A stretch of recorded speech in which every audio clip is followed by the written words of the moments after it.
Bonjour et bienvenue sur la formation Blender et j'espère que vous allez bien. Alors, aujourd'hui nous allons parler de domaine. Déjà, le domaine vient pour faire la différence entre les éléments. Par exemple, imaginez que vous avez des cubes et des sphères. Pour faire la différence, on va falloir les rassembler. Donc, ça sert à rien que je puisse créer un peu plus d'objets. Donc, je vais créer par exemple un objet, ça peut être un cylindre. Je fais Shift D, je le mets à côté. Alors, si j'ai créé encore d'autres objets, ça peut être aussi les sphères. Je fais G, je fais Shift D. Alors, c'est quoi maintenant un domaine? Qui dit domaine, qui dit groupe? Donc, ça, c'est quel groupe? Ça, c'est quel groupe? Ça, c'est quel groupe? C'est ça. Bon, je ne veux pas dire groupe parce que le 3 peut ressembler, peut aussi former un groupe. Mais je vais parler simplement du domaine. Un domaine représente la différence, représente justement le type d'objet. Ça peut être l'ensemble des cylindres, ça peut être l'ensemble des cubes, ça peut être aussi l'ensemble des sphères. Dans un domaine rassemble les éléments de même type, de même genre, de même nature, de même forme, de même identité. Donc, ça peut être de la même façon dedans. Je peux dire un domaine représente un type de même forme. Donc, lorsque nous avions des cylindres, alors, lorsqu'ils sont beaucoup, leur rassemblement, on appelle ça un domaine de cylindre, par exemple.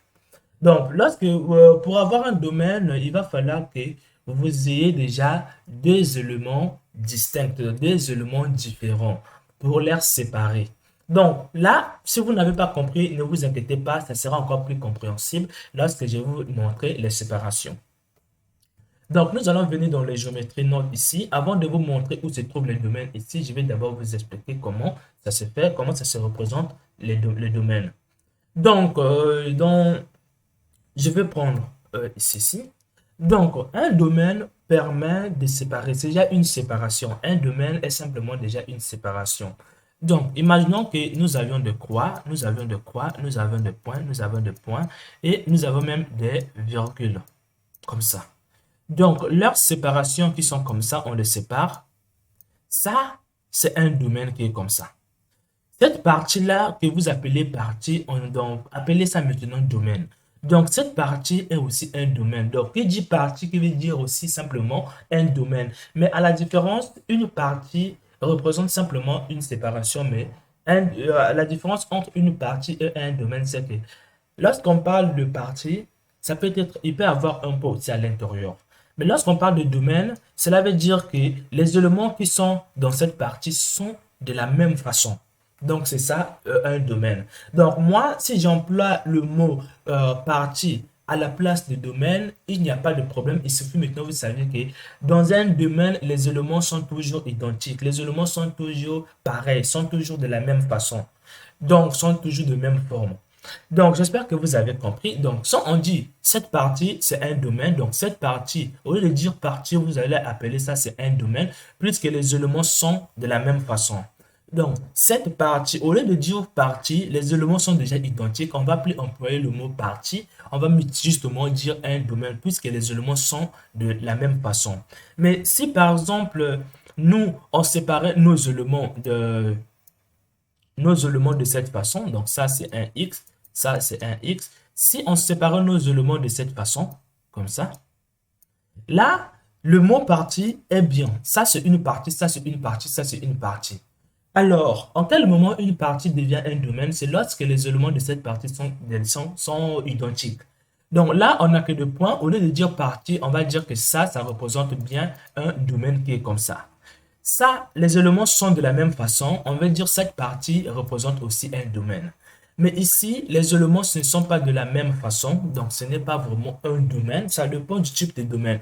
Vous pouvez forcer que ça devienne un domaine en donnant maintenant un nom. De dire que les éléments qui sont composés de X et de virgule seront appelés maintenant, je ne sais pas, ça sera appelé point, ça dépend du nom que vous allez donner. À ce moment-là, ça va devenir un domaine parce que quoi? Vous l'avez donné maintenant un nom. Mais ici, on sait que ça, c'est une partie uniquement composée de X, c'est une partie uniquement composée de points, mais ça, c'est une partie qui est composée uniquement de quoi?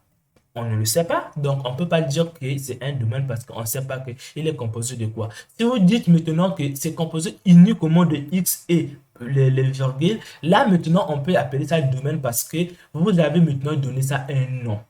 Donc, pour vous donner encore les idées au clair, je vais encore changer un peu d'exemple maintenant. Nous allons revenir dans Blender. C'est que si vous passez dans vos éléments ici, vous voyez bien qu'on est composé uniquement des points. Donc, on peut dire qu'on est dans le domaine des points parce que quoi, on est uniquement composé des points, comme vous le voyez ici. Donc, si par exemple, je reviens dans ici, je passe en mode edit, on est uniquement composé des points. Donc, ces points-là peuvent former une partie qu'on appelle, donc un ensemble qu'on appelle simplement un domaine de points. Donc, j'espère que vous avez compris. Voilà pourquoi, lorsque vous avez ici, bon, par exemple, je vais cliquer sur un objet. Donc, je vais tout supprimer. Je vais créer un objet et je vais passer dans les géométries node. Ici. Donc, nos objets ici, comme vous le voyez ici, je vais revenir un peu là, comme ça.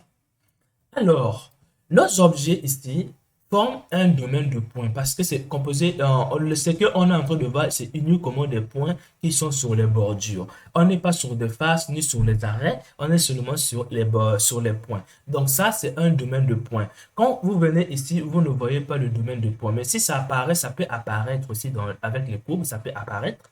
Donc j'espère que vous avez compris. Si par exemple, on vient, on clique sur 3, et lorsqu'on coche, ça devient maintenant un domaine de face, puisque on est en train de toucher que des faces. On n'est que sur des faces, on ne peut pas accéder aux points. Donc, on est seulement sur des faces. Donc, on est à l'intérieur des points ici. Donc, ça, c'est sur des points. Donc, ça, c'est sur des faces.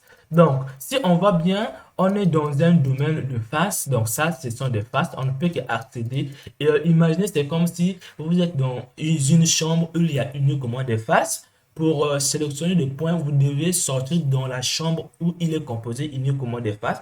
Vous allez maintenant dans une autre chambre. Donc là, on est sur face, on est dans cette chambre qui se trouve ici. Donc ça, ce sont les domaines. Donc c'est ça, c'est ce qu'on appelle les domaines.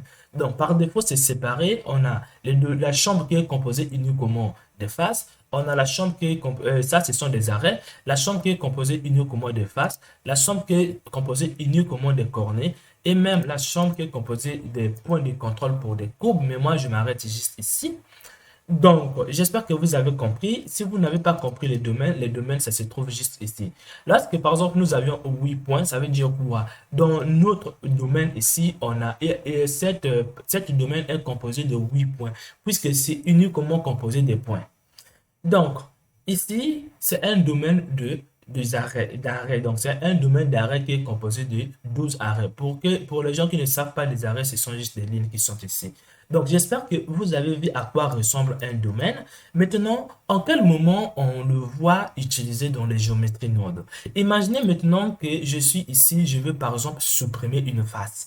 Donc, je veux par exemple supprimer une face. Je vais venir dans Dilect ici, je suis pas dans géométrie. Et là, on a ici des domaines. Donc, cela veut dire quoi? Lorsque vous voulez supprimer, il faut indiquer que vous voulez supprimer quoi? Est-ce que des faces, des edges ou simplement des vertices? Donc, parfois, vous allez voir dans le manuel Blender, on parle simplement de supprimer dans un domaine et dans les faces. On va dire que ça, c'est supprimé dans le domaine des points. Ça, c'est supprimé dans le domaine de Z. Donc, ça, c'est tout simplement que vous allez supprimer simplement des points. Vous allez supprimer simplement l'ensemble de vos arrêts, l'ensemble de vos faces, puisque c'est là. Donc, quand vous mettez ici sur point, cela veut dire que vous allez supprimer ce qui se trouve à l'intérieur des points, puisque nous n'avons pas les points. Donc, par exemple, ça, ce sont des edges ici. Donc, le point ici représente tout simplement les vertices ici. Donc, si nous sommes dans le domaine des points, il va falloir qu'il va venir ici à l'intérieur, ici, venir supprimer ce qu'il veut supprimer. Donc, il va falloir que vous sélectionnez les domaines. Donc, ça, ce sont juste des domaines. Vous avez par exemple ici le domaine des instances qui se trouve juste en bas ici. Vous avez ici le domaine de points qui se trouve ici. Vous avez ici le domaine des yeux qui se trouve ici. Donc, lorsque vous indiquez que je vais supprimer par exemple les yeux, il va venir dans ce domaine à l'intérieur, il va venir supprimer les faces qui sont à l'intérieur. Donc, j'espère que vous avez compris maintenant c'est quoi un domaine. On se retrouve dans la prochaine vidéo auquel je vais vous expliquer maintenant c'est quoi un attribut.